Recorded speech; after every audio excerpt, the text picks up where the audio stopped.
Hello dear students and welcome to this session of ICT virtual classroom. ICT virtual classroom के इस session में आप सभी का स्वागत है। मेरा नाम है Rajesh Amola, teacher science ICT virtual classroom Dehradun से। एंड इस सेशन में हम लोग बात करेंगे क्लास 8th की साइंस सब्जेक्ट के बारे में, कक्षा 8 विज्ञान विषय के बारे में। आई होप कि आप सबके सब फिट फाइन हेल्थी होंगे, बिल्कुल रेडी होंगे क्लास के लिए। चलिए अपनी अपनी पोजीशंस ले लीजिए और हम लोग आज की क्लास में कुछ इंपॉर्टेंट, कुछ इंटरेस्टिंग डिस्कशन एज मतलब हमेशा की तरह जो हम करते आते हैं उसको करने के लिए रेडी हैं। आपको मैंने एक बात बताई थी बच्चों कि साथ अगर आप पढ़ाई कर रहे हो, पढ़ने के साथ आप याद करते हो, तो सिर्फ इन दो चीजों से काम नहीं चलेगा, आपको साथ ही साथ रिवीजन पर भी फोकस करना है। ठीक है, सो रिवीजन इज मस्ट। रिवीजन को टाइम दीजिए, अपना एक शेड्यूल बनाइए कि इस टाइम पर आप इस चीज को रिवाइज करेंगे जो आपने पढ़ा है। तभी देखना आपके एग्जाम में आपको ज्यादा अच्छे मार्क्स, ज्यादा अच्छे तरीके से आप लिख पाएंगे। तो चलिए चलते हैं स्मार्ट बोर्ड की स्क्रीन की तरफ, समझते हैं आगे के टॉपिक से रिलेटेड इंपॉर्टेंट और इंटरेस्टिंग बातों को। आप अपना ध्यान अपनी अपनी स्क्रीन पर बनाकर रखिए। सो डियर स्टूडेंट्स, हम लोग बात कर रहे हैं प्रेशर के बारे में। हेडिंग डालिए प्रेशर।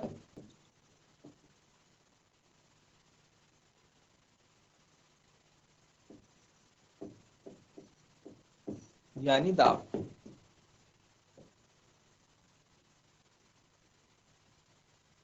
प्रेशर यानी दाब। दाब के बारे में हम लोग आज की क्लास में बातें करेंगे।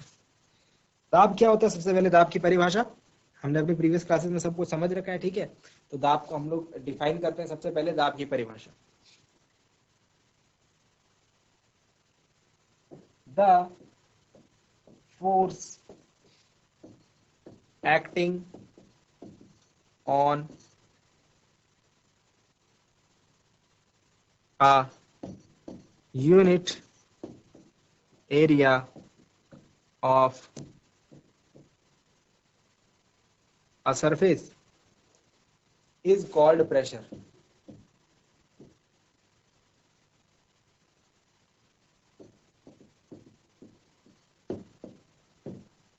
Is called pressure.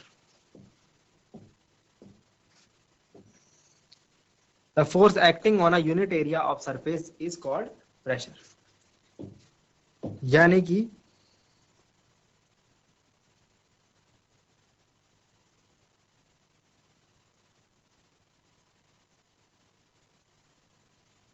एकांक क्षेत्रफल पर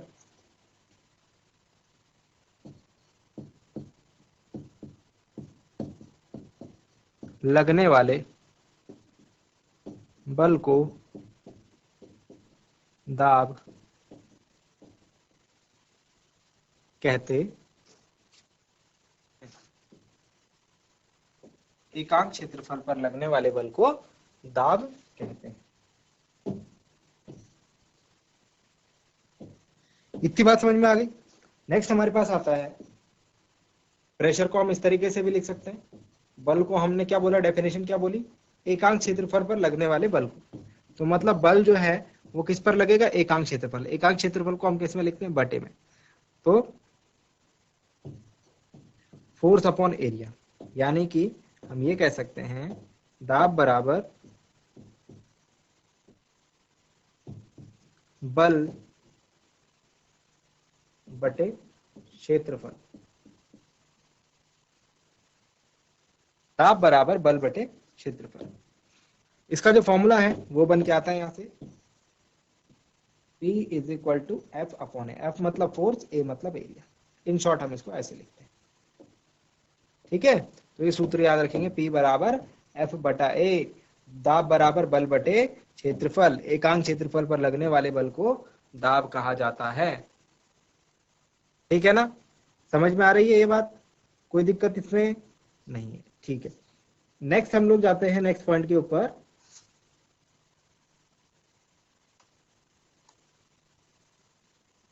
दाब का हमारे दैनिक जीवन में क्या उपयोग है, कहां देखते हैं हम दाब को अपने डेली लाइफ में, तो अब हम उसके ऊपर बात करेंगे। देखो अब इसको समझो, इतना समझ में आ गया, इसको याद कर लेना है। ठीक है, P बराबर एफ अपॉन ए से हम ये देखते हैं कि भाई ये क्या है, इसे हम कहते हैं जो ऊपर लिखा होता है, ये क्या है? एक भिन्न है ना, ये नहीं भिन्न है ना। तो भिन्न में जो ऊपर लिखी हुई संख्या होती है उसको न्यूमरेटर कहते हैं, और जो नीचे लिखी हुई संख्या होती है उसको डिनोमिनेटर कहते हैं। ठीक है, ऊपर लिखी हुई संख्या क्या होती है, न्यूमिनेटर, नीचे लिखी हुई संख्या क्या होती है, डिनोमिनेटर। नीचे क्या लिखा है, डिनोमिनेटर में क्या है, एरिया, हर बटे अंश लिखते हैं ना, अंश बटे हर जो भी लिखते हैं।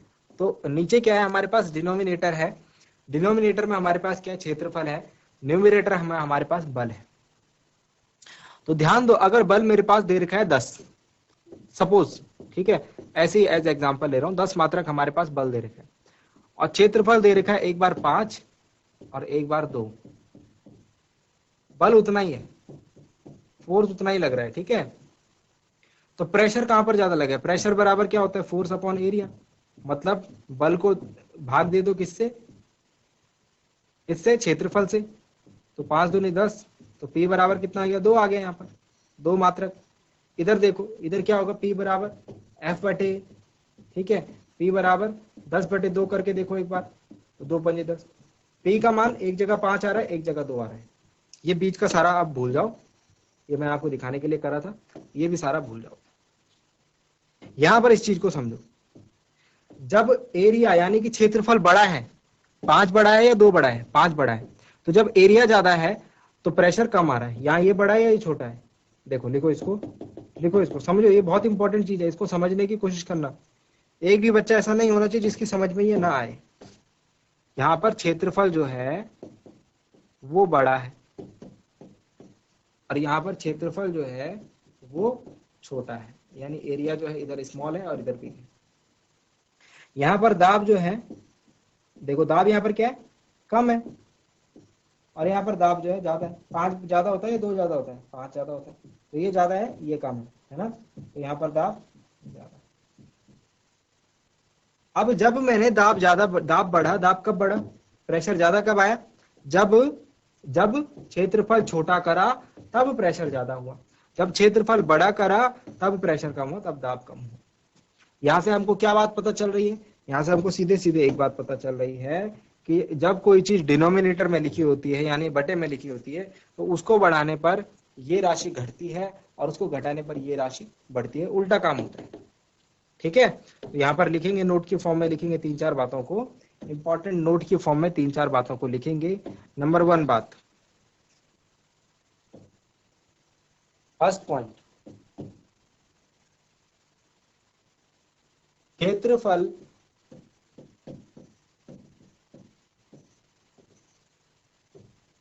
के बढ़ने पर दाब क्या होगा भाई, दाब घटता है। और दूसरा पॉइंट इसमें लिखेंगे इंपॉर्टेंट, क्षेत्रफल के घटने पर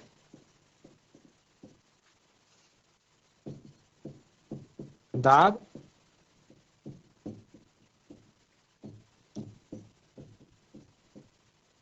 बढ़ता है। ये 2 बातें समझ में आई, ये 2 बातें आपके लिए बहुत ज्यादा इंपॉर्टेंट रहने वाली है आगे कुछ क्लासों में, ठीक है। Pressure decreases with increase in area, और यहां पर क्या आएगा, pressure increases with decrease in area। समझ में आ गई। तो क्षेत्रफल के बढ़ने पर दाब घटता है, क्षेत्रफल के घटने पर दाब बढ़ता है, इतनी सी बात है। चलिए अब नेक्स्ट पॉइंट के ऊपर आते हैं हम लोग कि हमने इसको कहाँ कहाँ देखा है, कहाँ कहाँ हम इस चीज को महसूस करते हैं। देखिए आपके जो सबसे पहला जो इसका एग्जाम्पल है, सबसे पहला जो इसका उदाहरण है वो ये है कि आपका जो स्कूल बैग होता है,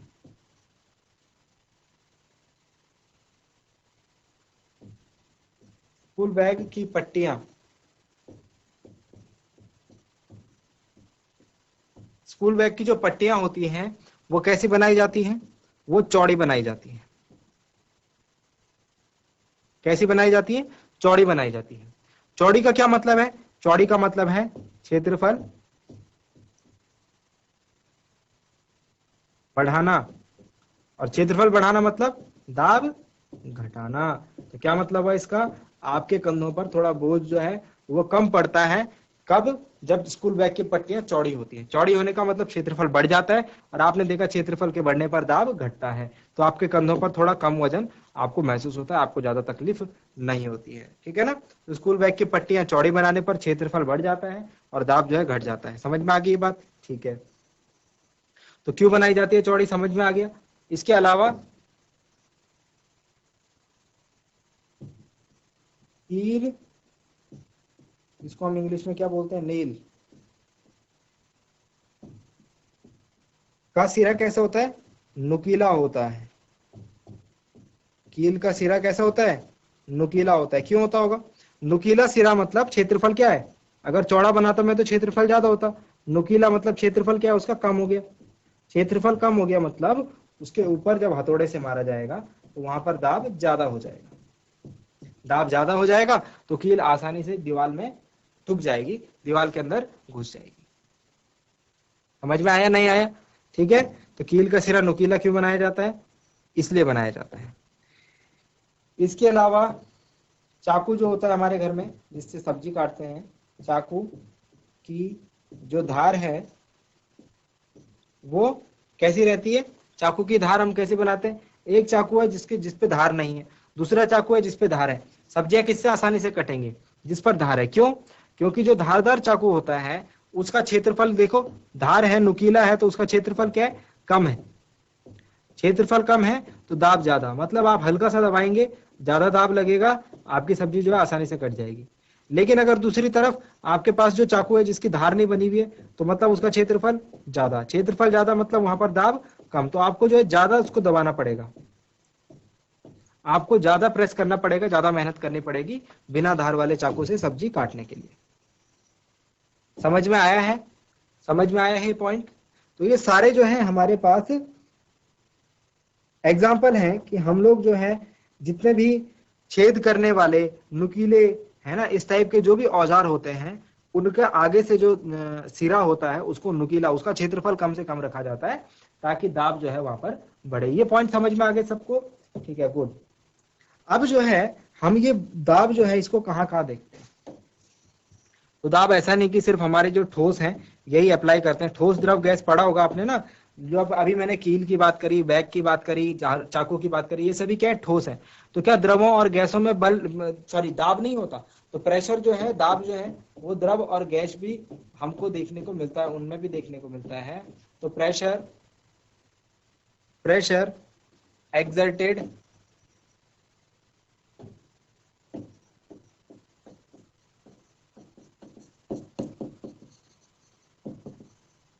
by liquids and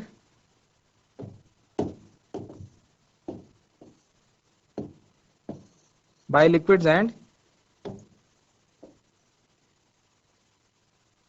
gases, द्रवों तथा गैसों द्वारा दाब। देखो लिक्विड और गैसेस को, वैसे तो आप आगे क्लास में देखोगे ये बात, लिक्विड और गैसों को हम संयुक्त रूप से, लिक्विड और द्रव और गैस को हम संयुक्त रूप से फ्लूइड बोलते हैं। फ्लूइड यानी तरल। ठीक है, तो फ्लूइड भी आप इनको बोल सकते हो। लिक्विड और गैसें क्या होती हैं, फ्लूइड होती है, तरल होती हैं। ठीक है ना। तो चलिए अब हम इसके बारे में बात करने हैं, लिक्विड और गैसेस जो हैं ये किस प्रकार से प्रेशर इनमें हमको देखने को मिलता है।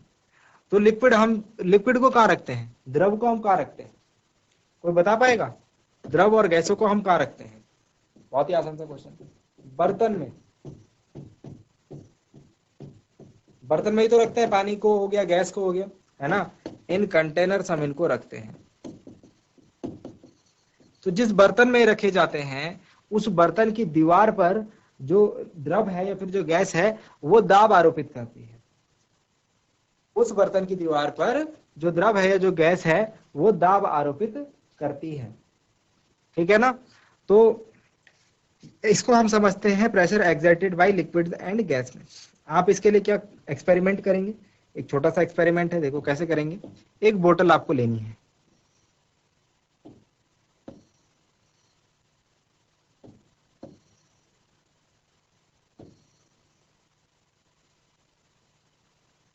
एक बोतल आपने ली,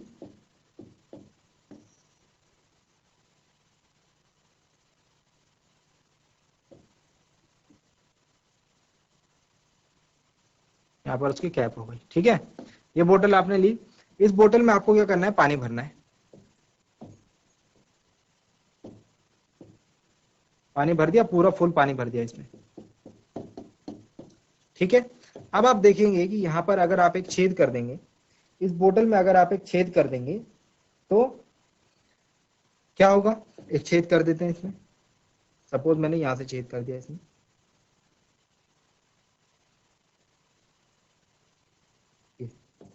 तो यहां से पानी जो होगा बाहर गिरने लग जाएगा ऐसे एक प्रेशर से।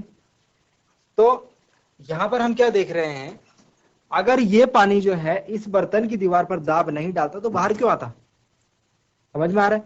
अगर ये पानी जो है दीवार को दबा रहा है ना, जैसे ही उसको दीवार में से छेद मिला तो पानी अपने आप बाहर आ गया, दबाने के लिए दीवार ने मिली, है ना।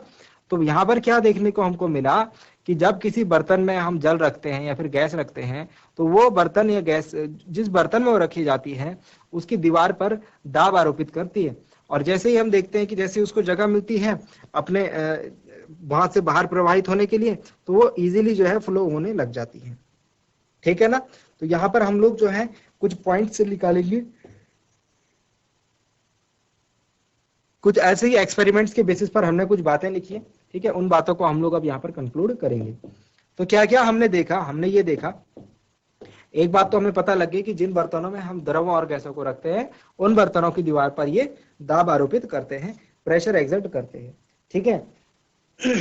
अब पहला जो हमारा डिस्कशन है पॉइंट, वो ये है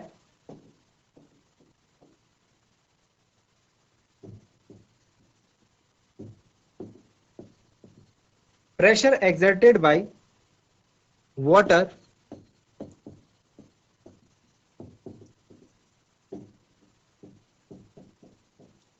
at the bottom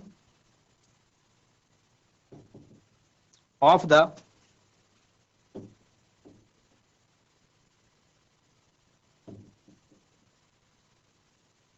container depends on the height of its column,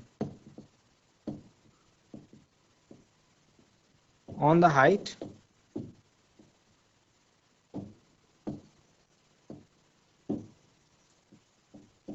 of its column। मतलब कि दो बर्तन आप लीजिए, सपोज दो बर्तन आप लीजिए, एक बर्तन ऐसा, दूसरा बर्तन ऐसा, दोनों में पानी भरिए,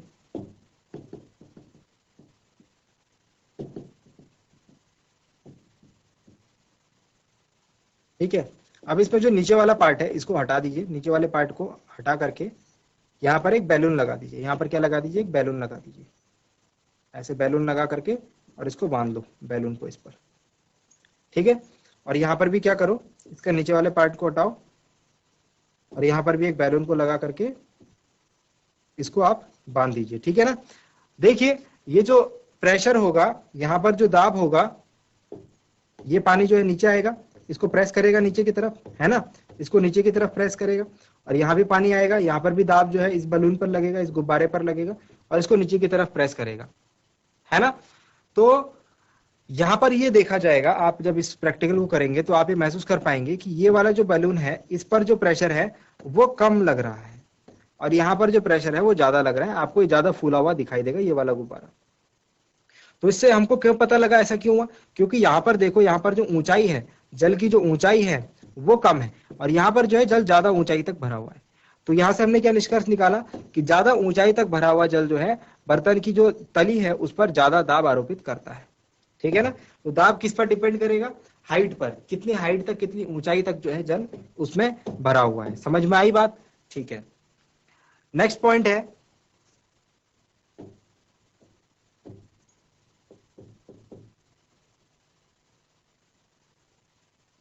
ये बात तो हमने समझ ही ली है, a liquid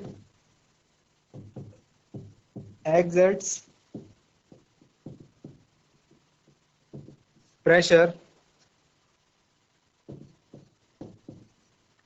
on the walls of the container. एक द्रव जो है वो जिस बर्तन में उसको रखा जाता है उसकी दीवार पर दाब आरोपित करता है। ठीक है ना, ये बात तो हम समझ चुके हैं, है ना, इसमें कोई समस्या नहीं है। इसको अगर आप समझना चाह रहे हैं तो इसके लिए भी आप एक प्रैक्टिकल कर सकते हैं। एक बोतल लीजिए, ठीक है, इसमें यहां पर एक छोटा सा छेद कीजिए, एक ट्यूब लगाइए इसकी जगह पर, और यहां पर एक बैलून लगा दीजिए। ठीक है, यहां पर एक बैलून लगा दीजिए और इसे पानी भरेंगे आप, तो पानी जो है यहां से निकल करके इस बैलून में जाएगा और ये बैलून फूल जाएगा। तो आपको क्या पता लगा कि जो इसकी दीवार थी यहां पर जब दाब आरोपित हुआ तभी तो पानी इस साइड गया, है ना। तो सेकंड वाला पॉइंट जो है वो तो इजी टू अंडरस्टैंड है। चलिए नेक्स्ट पॉइंट पर आते हैं। नेक्स्ट पॉइंट है liquids exert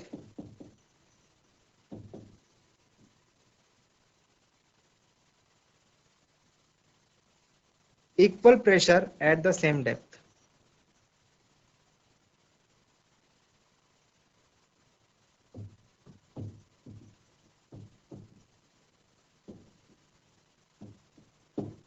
liquids exert equal pressure at the same depth, यानी कि जो द्रव है वो समान गहराई पर समान प्रेशर आरोपित करते हैं। इसके लिए हम क्या करेंगे, एक प्रैक्टिकल करेंगे। देखो सारी चीजों को प्रैक्टिकल के थ्रू समझना है, ठीक है। तो ये एक्सपेरिमेंट आप खुद से घर में भी कर सकते हैं। पानी चाहिए, पानी सबके घर में होता ही है। बोतल चाहिए, बोतल सबके घर में होती है। इसमें क्या करेंगे, इसमें छेद करेंगे एक ही जगह पर, ठीक है, एक ही ऊंचाई पर हम 3-4 छेद कर देंगे। जैसे एक छोटा सा छेद हमने यहाँ पर कर दिया, इस जगह पर एक छोटा सा छेद है, मतलब उसी गहराई में करना है, ऊपर नीचे नहीं करना है। ऐसे नहीं कि एक छेद यहाँ कर दिया, नहीं, उसी गहराई में 3-4 छेद कर देने हैं। अब क्या होगा, छेद करेंगे तो क्या होगा, पानी गिरेगा यहाँ से, छेद से बाहर पानी निकलता है। क्यों, क्योंकि जो है द्रव जो है वो बर्तन की दीवार पर दाब लगाता है, तो पानी यहाँ से गिरेगा, यहाँ से गिरेगा। तो हमको देखने को मिलेगा कि जो पानी जो है वो समान वेग से समान स्पीड से जो है बाहर आ रहा है। इससे हमको क्या पता लगा कि जो दाब उनके द्वारा लगाया गया था बर्तन की दीवार पर वो क्या था, समान था। ठीक है ना, ये बात समझ में आ गई।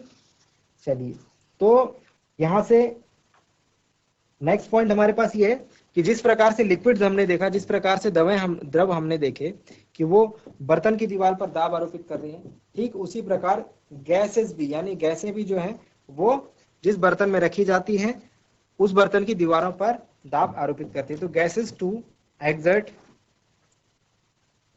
Pressure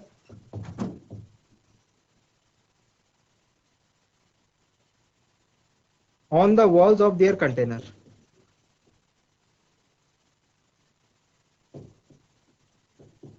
on the walls of their container। समझ में आ गई बात।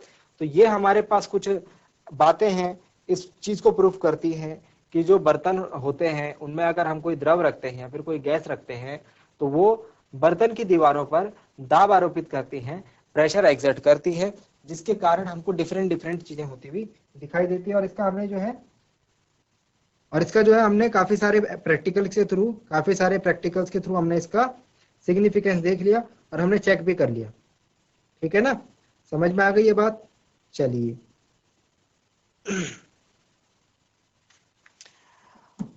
इतनी चीजें समझने के बाद हमारे माइंड में अब एक क्वेश्चन आना चाहिए। क्या आना चाहिए, अभी हमने क्या बात करी कि जो गैसें जो हैं वो जो है जिस बर्तन में रखी जाती है उसकी दीवारों पर दाब आरोपित करती है। ये बात समझ में आ गई हमारे। ठीक है, हमारे जो वायुमंडल है, हमारा जो एटमॉस्फेयर है, आप जानते हैं हमारे आसपास जो है क्या है, हमारे वायुमंडल में हमारे आसपास चारों तरफ क्या है, एयर है, वायु है ना। ये वायु तो है हमारे आसपास चारों तरफ, जो कि हमें दिखाई नहीं देती, ठीक है, बट हमारे चारों तरफ क्या है, वायु है, जिसमें ऑक्सीजन हम लोग इनहेल करते हैं। और भी कौन कौन सी गैस है, नाइट्रोजन गैस उसमें होती है, ऑक्सीजन, कार्बन डाइऑक्साइड गैस होती है, कार्बन मोनोऑक्साइड होती है, जल होता है गैस के रूप में। ठीक है, तो ये सारी चीजें उसमें होती है। अब हमने क्या कहा कि जो गैस है वो दाब आरोपित करती है। हमारे एटमॉस्फेयर में एयर है जो कि खुद क्या है, एक गैस है, जो कि खुद क्या है, एक गैस है। इसके अंदर बहुत सारी गैस है।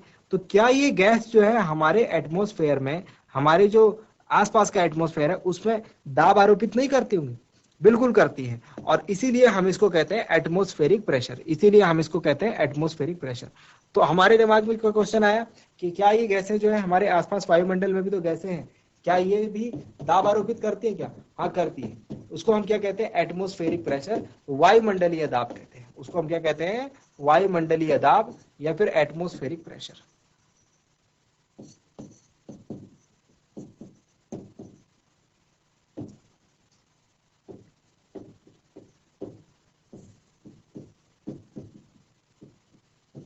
वायुमंडलीय दाब। चलिए अब वायुमंडलीय दाब को समझने की कोशिश करते हैं। वायुमंडलीय दाब को समझने के लिए आप अपने दिमाग में एक चित्र बनाइए, अपने दिमाग में एक चित्र बनाइए। आपके सर के ऊपर एक, एज्यूम कीजिए एक कॉलम रखा हुआ है, एक बर्तन रखा हुआ है। यहाँ पर आपका हेड होगा, ठीक है, यहाँ पर क्या होगा? आपका हेड होगा, ये आपके बाल हैं, ठीक है, और इसके नीचे आपका मुंह है, समझ गए? तो आपके सर के ऊपर आपको एज्यूम करना है एक कॉलम रखा हुआ है। कॉलम मतलब कि एक बर्तन रखा हुआ है इस प्रकार का, और इसके अंदर क्या होगी?